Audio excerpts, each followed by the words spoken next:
Assalamualaikum warahmatullahi wabarakatuh. Saya Nur Hidayah Aizati binti Muhammad Nur. Saya akan berkongsi berkaitan dengan pemahaman saya tentang pengujian, pengukuran, penilaian dan pentaksiran. Dari segi pengujian ialah suatu prosedur untuk kita mendapat pemerhatian secara sistematik berdasarkan perkembangan diri kanak-kanak, ataupun kita gunakan sebagai istilah murid. Contohnya dalam pendidikan Islam, saya mengadakan ujian berkaitan dengan topik-topik tertentu untuk mengetahui sikap mereka ataupun apakah mereka praktikkan perkara yang dipelajari itu. Contohnya dalam tayamum, saya menguji mereka, membuat sedikit ujian dari segi non-verbal ataupun ujian tidak berbahasa. Jadi dari segi aplikasi yang mereka telah praktikkan tu, mereka betul-betul faham berkaitan tayamum ataupun tidak. Seterusnya berkaitan dengan pengukuran. Pengukuran adalah suatu kaedah ataupun langkah untuk menetapkan sesuatu kadar ataupun menentukan sesuatu tahap ataupun status murid. Contohnya kita meletakkan ukuran. Jika murid ini mencapai 80% ataupun 90% dalam pelaksanaan kem bestari solat, maka mereka dapat mengaplikasi solat itu dalam kehidupan seharian mereka. Seterusnya berkaitan dengan penilaian.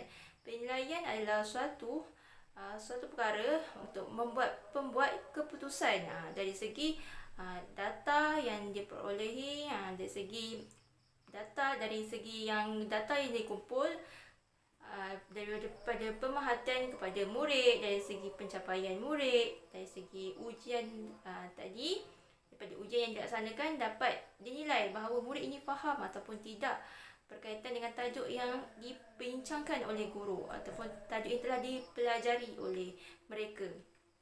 Daripada hasil penilaian tersebut, kita dapat asingkan mereka ni faham ataupun tidak. Jadi dalam konteks pembelajaran pendidikan Islam, saya praktikkan di sekolah dari segi penilaian penulisan jawi. Penulisan jawi ni amat penting kerana jika mereka tidak pandai menulis jawi, mereka tidak dapat memahami ataupun mereka dapat mempelajari, mereka tidak dapat memahami teks jawi dan menulisnya dengan baik. Seterusnya dari segi pentaksiran. Pentaksiran ni adalah suatu proses mengumpul data, mengumpul maklumat daripada perkembangan murid dari segi sikap mereka, dari segi akademik mereka dan sebagainya. Apabila telah dikumpul, mereka punya data itu akan dianalisis. Apabila telah dianalisis, daripada analisis itu mereka akan interaksi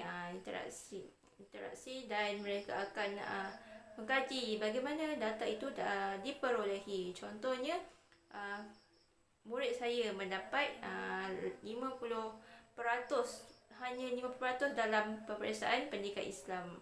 Dalam pentaksiran ataupun dalam pentaksiran PBD, dia mendapat tahap penguasaan yang ke-3.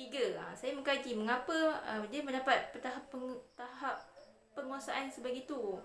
Kerana dia masih lemah dalam pemahaman jawi dan masih kurang dari segi latihan dan praktik apa yang telah dipelajari. Jadi guru-guru sangat penting tahu apa itu pengujian, pengukuran, penilaian dan pentaksiran.